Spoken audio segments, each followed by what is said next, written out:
Bom dia, boa tarde, boa noite. É isso aí, estamos de volta no nosso MBCV Cast. Você é muito bem-vindo, bem-vinda. Olha só, né? Estamos dando continuidade a um assunto que é tão importante para a nossa vida, né? Que é, na verdade, levar a vida a sério exige de nós alguns ajustes, exige de nós alguns conhecimentos pessoais, exige de nós uma postura, entender a cultura na qual a gente foi criado, enfim, né? E hoje nós estamos aqui toda segunda-feira, né, com o apóstolo Neuci, falando um pouquinho sobre sabedoria e fé para administrar a vida. E antes de nós começarmos o nosso papo de hoje, que é muito interessante, olha, se estabelece bem aí onde você está, se senta bem na cadeira, porque o assunto de hoje vai puxar. E nós vamos, eu quero pedir para você, né, conhecer um pouquinho mais sobre o MBCV. Nós temos um aplicativo, e nesse aplicativo você pode conhecer toda a nossa igreja, pode ver nosso blog, tem acesso aos nossos cultos também, enfim, nossa agenda mensal. É um aplicativo bem completo que você pode estar baixando no seu celular e você entra no Play Store e coloca MBCV Conecta. E a partir disso, então, você pode baixar e ser parte, né? Não importa, mesmo que você não seja membro do MBCV, né? Você pode ter o nosso aplicativo para que também possa acompanhar. Você vai receber notificações e saber os conteúdos que estão sendo postos lá.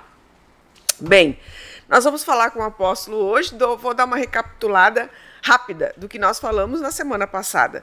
Semana passada, segunda-feira passada, a gente falou sobre fé. E a gente estava numa vibe, né, de construir a fé, e nós falamos sobre essas 5 pessoas que estão ao nosso redor na jornada da nossa vida e que vêm trazer influência sobre nossa vida, né? Também falamos um pouquinho sobre a responsabilidade dos pais e a educação que o pai precisa dar para o filho também, para que ele possa desenvolver-se melhor.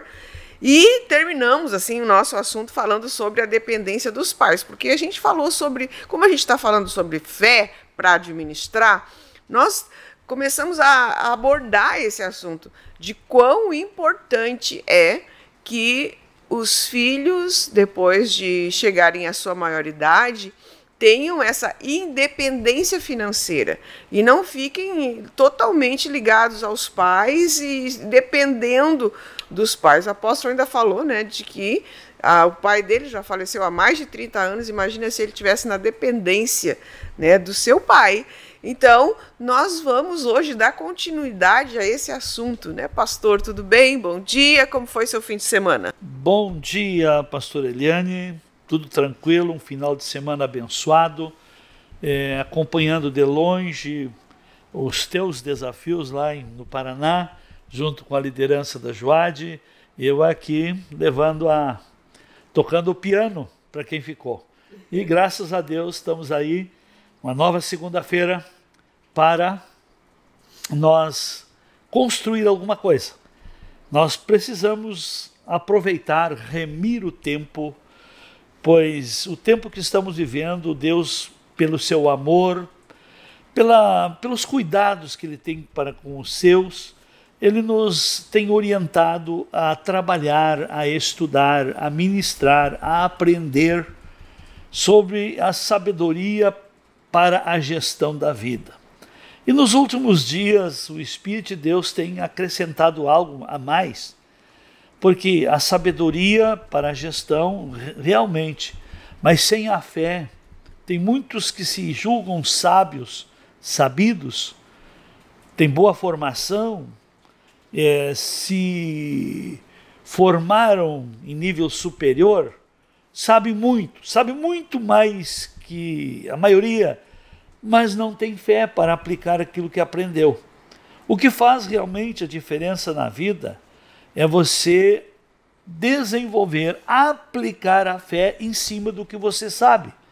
Porque o saber sem ação não traz resultado. Então, aquele que sabe e não pratica é pior que quem não sabe.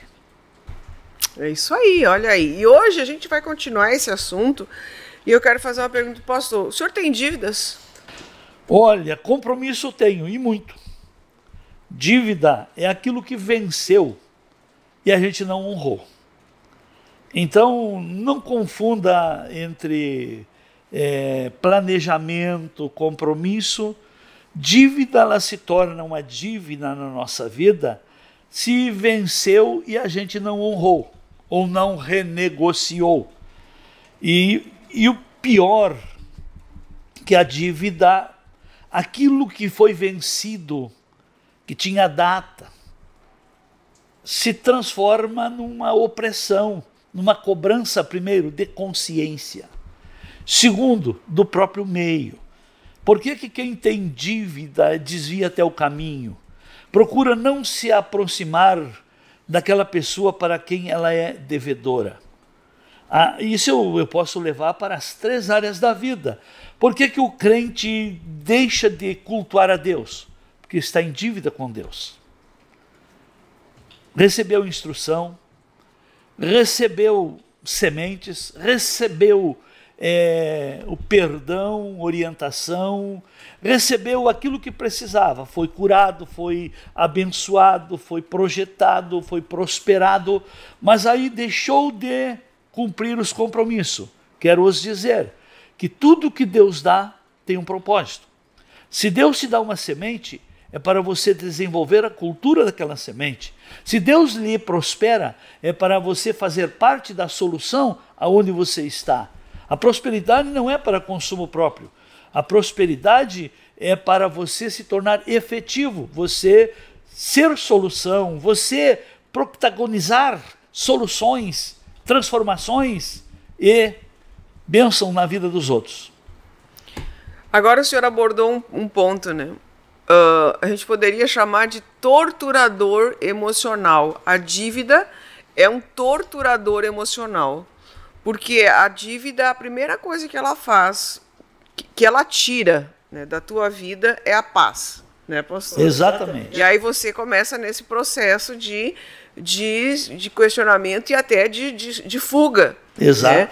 E eu conheço pessoas que deixaram de vir à igreja porque pararam de devolver o dízimo e começaram a se sentir culpados, e, enfim, ou então fizeram adquiriram alguma coisa aqui dentro da igreja, em uma das possibilidades que a igreja tem para trazer solução, e a pessoa simplesmente ignora, né, pastor? E quando vê, a consciência dela já faz com que ela fuja, né, da situação. Mas é uma coisa importante da gente abordar, porque hoje, e até uma pergunta que eu te faço, você tem dívidas? E aí, vamos agora trazer isso muito claro, né? O pastor clarificou isso. Dívida é quando eu não paguei um compromisso que eu assumi. Senão, ele é compromisso. Por exemplo, a prestação de uma casa, né, pastor, não é uma dívida. Não, é compromisso. É um compromisso. Aluguel é compromisso, luz é compromisso, água é compromisso, enfim, pagar o cartão de crédito é compromisso, pagar empréstimos, tudo é compromisso. Dívida é aquilo que venceu e você não resolveu. Tem muitas maneiras de resolver. Só vou lhe dar um conceito já antecipado aqui. Nunca faça dívida para pagar dívida. Renegocie a sua dívida. E veja dentro da sua receita, das suas possibilidades. Deixa eu contar a minha experiência no ano de 1988, o ano que nasceu o nosso ministério. Mas começou o ano com um desafio tremendo para mim. Como eu tinha me omitido, não mais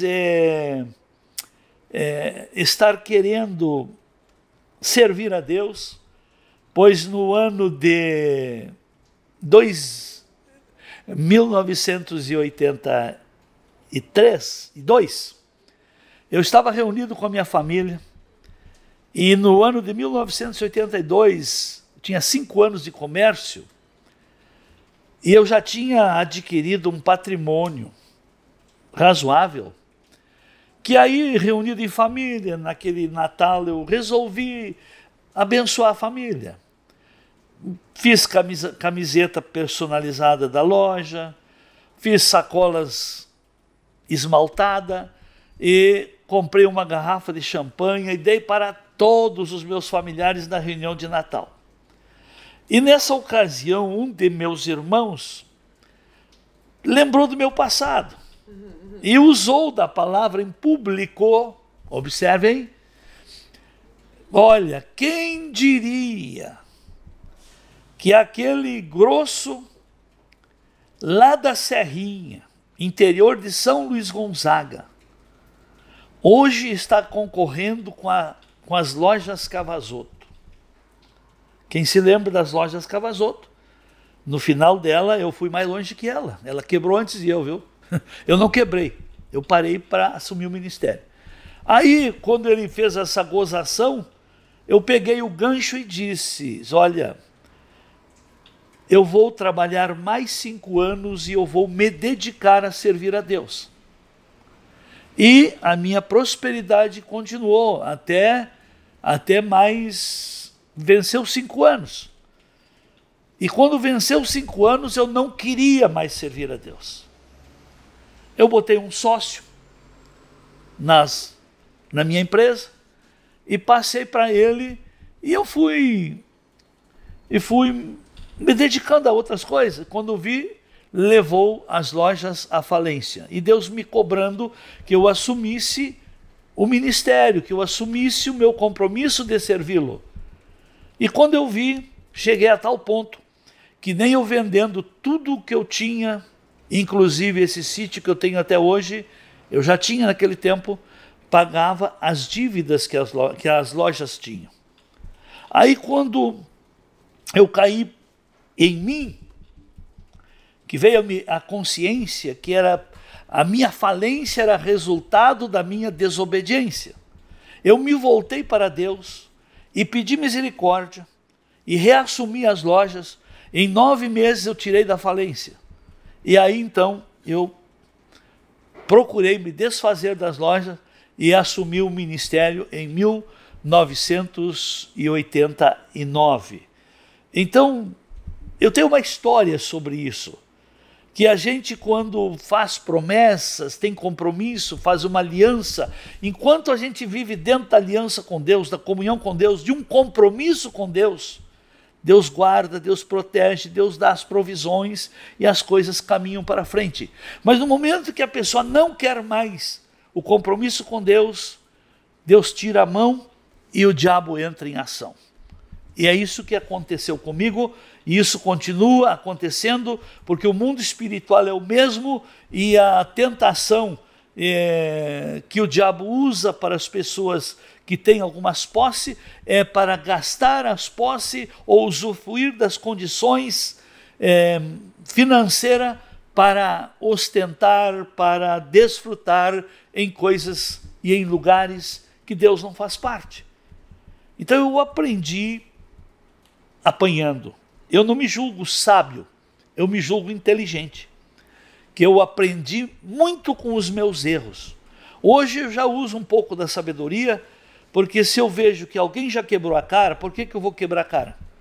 Se alguém já se deu mal em tal caminho, em tal atitude, em tal comportamento, por que eu então vou agora, consciente, entrar por um caminho que eu sei que quem já entrou se deu mal?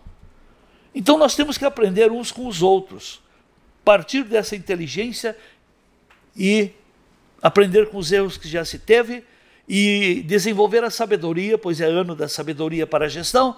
Veja quem está indo bem, veja a história e procure seguir quem realmente tem um exemplo digno de ser seguido. Eu ouvi uma frase já há muitos anos e eu tenho ela muito latente assim comigo quando trata-se dessa área financeira, né? Que dizia assim, ó, que o dinheiro sem missão, ele se torna uma maldição. Porque quando a pessoa não sabe, né, pastor, como que essa administração e essa administração que vem a ser benéfica para as outras pessoas também, né? Aquilo vai se tornando uma inflação de ego E a pessoa vai gastando no seu bel prazer e quando ela vê, realmente, ela vai para um shopping, ela não consegue sair do shopping sem ter gasto alguma coisa, né? Eu lembro-me que quando era mais nova, assim, mais inexperiente, né? Eu acho que isso é uma questão, assim, olhar feminino, né, no negócio. Qual é a mulher que entra dentro de um shopping e sai de mãos vazias, né? Porque é uma coisa meio que de alma, tu olha um vestido, tu olha uma calça, tu olha alguma coisa, um sapato que aqui, mas eu tenho, aquele tem que ser meu. Enfim, muitas vezes eu tratei dessa maneira, até que... O senhor acredita que depois, quando eu comecei a amadurecer nessa área, quando eu estava no shopping, eu me lembro muitas vezes de estar subindo a escada rolante, assim, e orando e dizendo, Senhor, eu não quero gastar nada que eu não precise. Nada que eu não necessite, né? Então, acho que isso é uma coisa muito de aprendizagem também, né, pastor? De maturidade nessa área de financeira, para não ser uma pessoa que cai totalmente em dívidas, como o senhor falou ali. Mesmo porque o senhor falou uma coisa interessante.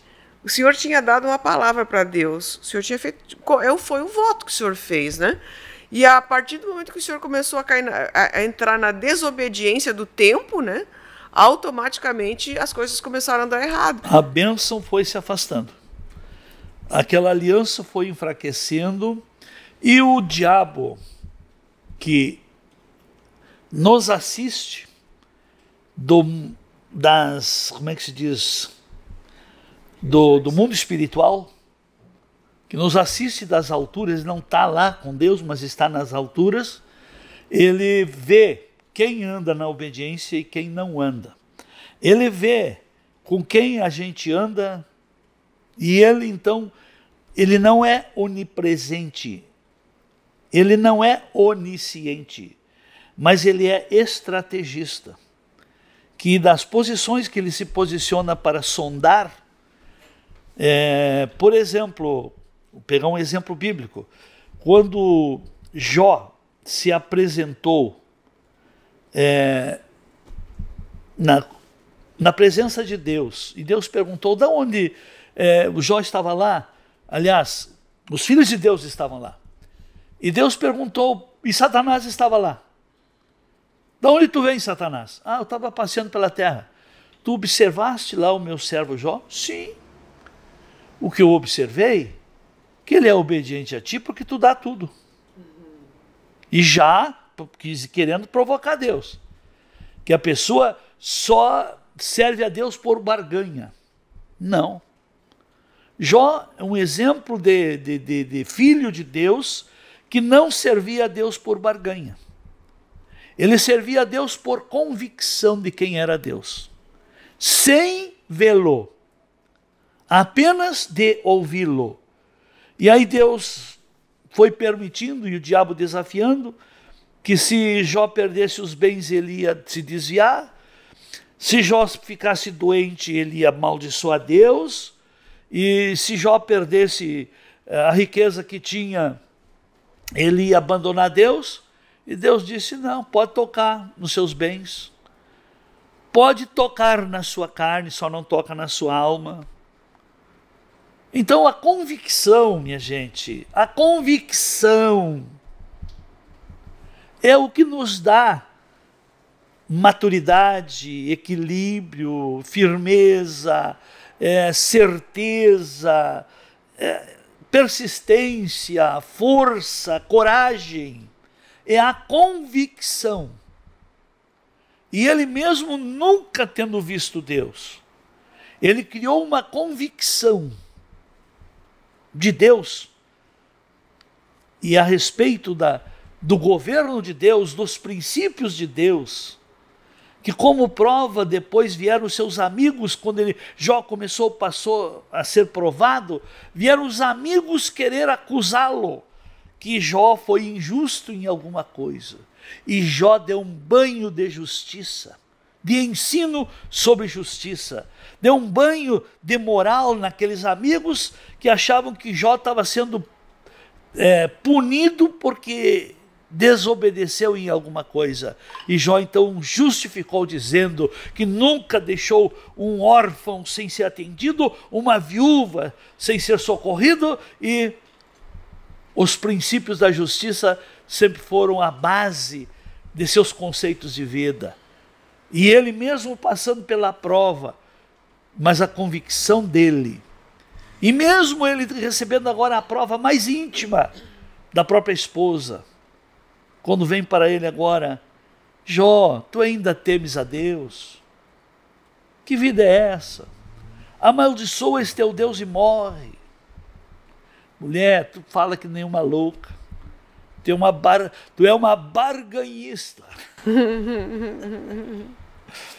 Que só parece que crê em Deus para receber alguma coisa.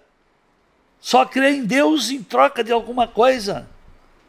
E aí Jó chegou a dizer: olha, eu sei que o meu Redentor vive e que se levantará da terra, e eu verei esse meu corpo numa outra dimensão, em outro estado. E ele então deu aí um show de convicção até para a sua própria esposa. Ele chegou até a dizer para os seus amigos: ainda que Deus me mate, eu confiarei nele. Isso é fé, isso é fé. Mas ele construiu a fé no quê? No que ouviu falar. E o que Deus está nos ensinando a falar? Sobre sabedoria. Olha, Deus está usando de uma misericórdia tão extensa, tão tremenda, que se nós desenvolver a fé em cima dos princípios de sabedoria que Deus está compartilhando conosco, e a sabedoria que Deus está usando de misericórdia e vivificando em nós, são a gestão da vida, o dia a dia, como é que se diz? A lei da oferta e procura, a lei do servir, a lei do amar, a lei do semear, a lei da honra, do respeito, a lei dos limites, a lei do senso de valores. São coisas óbvias, simples, mas que se está ignorando e se está dando muita atenção às ilusões que o mundo está oferecendo. Até alguém construiu um conceito que eu falei num dia desses, que o mundo oferece ilusão, mas nunca solução. Nossa. Bom, você deve estar nos ouvindo aí, e eu até digo, se isso aí está fazendo sentido para você, está trazendo alguma solução, alguma resposta, compartilhe com pessoas que você conhece. Mas, pastor, a gente já está quase encerrando aqui, mas eu queria, antes de nós encerrarmos, que o senhor falasse, não é em passos, né? Mas vamos dizer assim, ó, nosso ouvinte, ele tá cheio de dívida. Ele está correndo das dívidas. Ele não tem para onde mais correr das dívidas. Como que ele poderia fazer para começar a consertar todos esses erros que ele fez? Ele tem dívida em banco, ele tem dívida com cartão de crédito, ele tem dívida com aluguel, ele tem dívida com a luz, ele está assim quebrado. Qual seria esse primeiro passo para mudar essa história dele? É assentar e criar uma escala de valores, de importância para a sua sustentabilidade ou sua manutenção. Eu sei que às vezes a pessoa está gastando ou direcionando o seu salário para pagar juro de cartão. Aí vai faltar para alimentação. E aí tem que pegar dinheiro emprestado. Bom, vamos partir do prático aqui. Primeiro, esqueça as dívidas com banco, com cartão de crédito, deixa por último. Você não pode atrasar aluguel ou a prestação da sua casa. Você não pode deixar de pagar sua luz, sua água. Seu telefone, se você é um empregado, repense. Wi-Fi. A internet em casa, repense. Se você trabalha numa empresa com salário fixo, ganha de lá, mas se você é autônomo, é sua ferramenta de trabalho e de ganha-pão. Tá? Então comece a ver o que é importante e honre aquilo que é importante. O rancho, a alimentação. Não compre aí para o dia apenas. Comece a fazer para o mês. E quando você vai quando você vai fazer a sua compra, o seu rancho, porque hoje parece que não se vê mais fazer em rancho, né? Uma vez se ia lá, ganhava o pagamento, primeira coisa para o cristão era tirar o dízimo, segunda coisa ir no mercado fazer o rancho.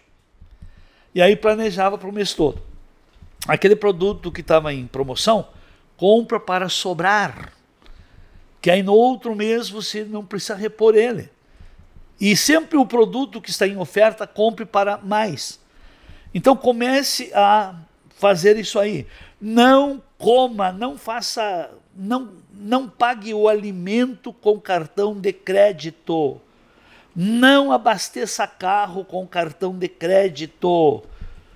Não se financia produtos de consumo. Se financia, se parcela produtos duráveis, bens duráveis, coisas que você vai ter para muito tempo em uso, que usa para atender necessidades. Então comece a ver. E outra coisa, quando vai no mercado, não vá com fome. Não leve criança. Para ir no mercado fazer o seu rancho, não saia sem a lista pronta. Vai lá para a sua geladeira. Se você ainda é daqueles conservadores que ainda tem uma despensa, vai lá na despensa. Ou se não, vai no seu armário, no seu aéreo, ou no balcão da sua pia, que também guarda muita coisa aí. Tá? Porque hoje a coisa está muito resumida. Tá? Então, faça um levantamento do que você tem e não vá com fome. Não leve criança e não parcele o que você come. Vou pegar aqui um texto interessante da palavra, que diz assim, lá em Provérbios 22, verso 7, que diz assim, o rico domina sobre o pobre, e o que toma emprestado é servo do que o empresta.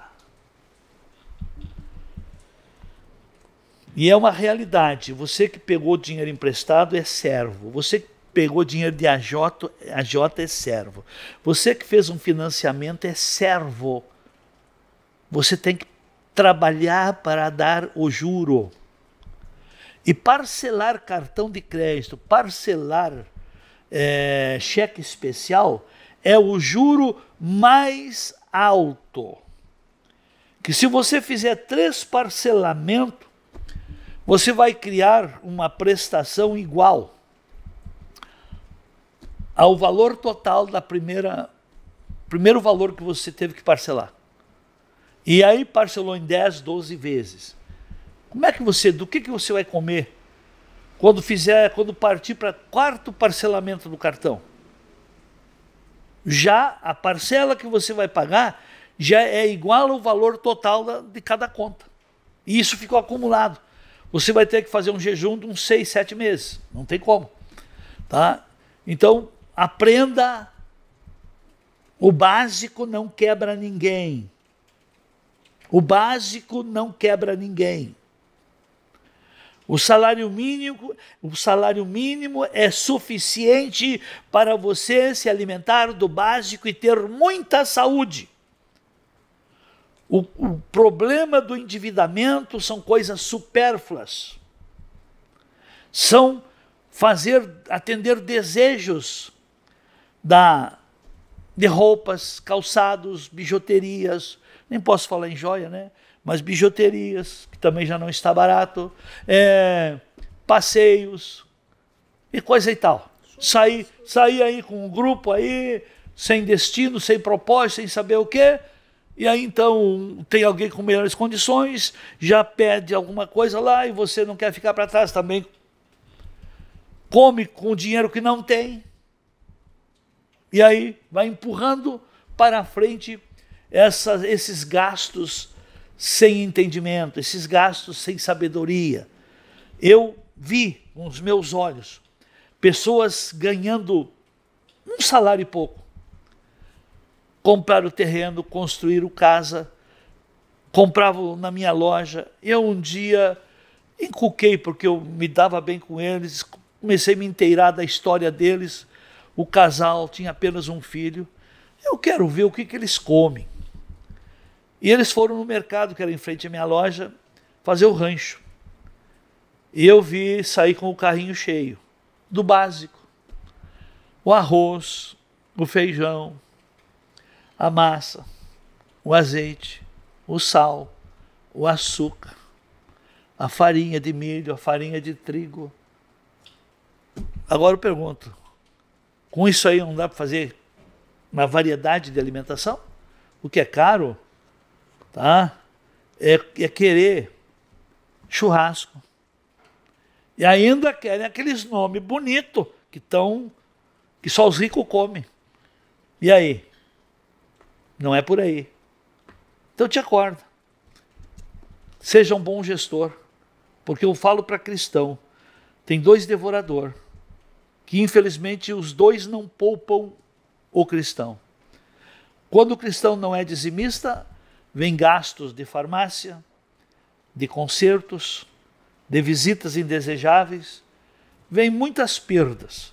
E quando o cristão não é bom gestor, que ele não administra suas finanças com entendimento, e ele gasta os seus recursos, a sua receita, usando emoções e sentimento.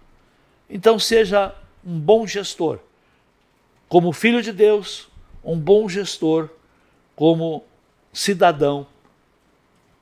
Faça compromisso, mas não deixe se transformar em dívida. E a dívida que você tem, negocie de uma a uma. Não vá procurar um dinheiro a juro para pagar tudo e sair da dívida. Você vai criar uma dívida mensal de juro, que o que você ganha vai chegar o tempo que não vai dar para pagar o juro. Então não se faz dívida para pagar dívida. Porque se você abrir um buraco para tapar aqueles buracos, cada vez você terá um buraco maior na sua frente. É prática a vida. Só levar a sério. Isso aí, simplificar a vida. Eu conheci um casal, era da nossa igreja, né? É da nossa igreja, que eles, quando casaram, fizeram um acordo de durante 1 ano não irem a restaurantes, não comerem fora, porque eles tinham um objetivo, porque eles queriam comprar um apartamento. E aí os amigos iam, chamavam, enfim. E eles mantiveram-se firmes no propósito para comprar um apartamento. 1 ano não comeram fora. Comiam o básico em casa, economizando para poder alcançar alguns objetivos. Eu tenho 2 questões, pastor, mas a gente vai deixar isso para o próximo podcast. Você já pode anotar e bota aí na sua agenda do Google para ele lembrar você.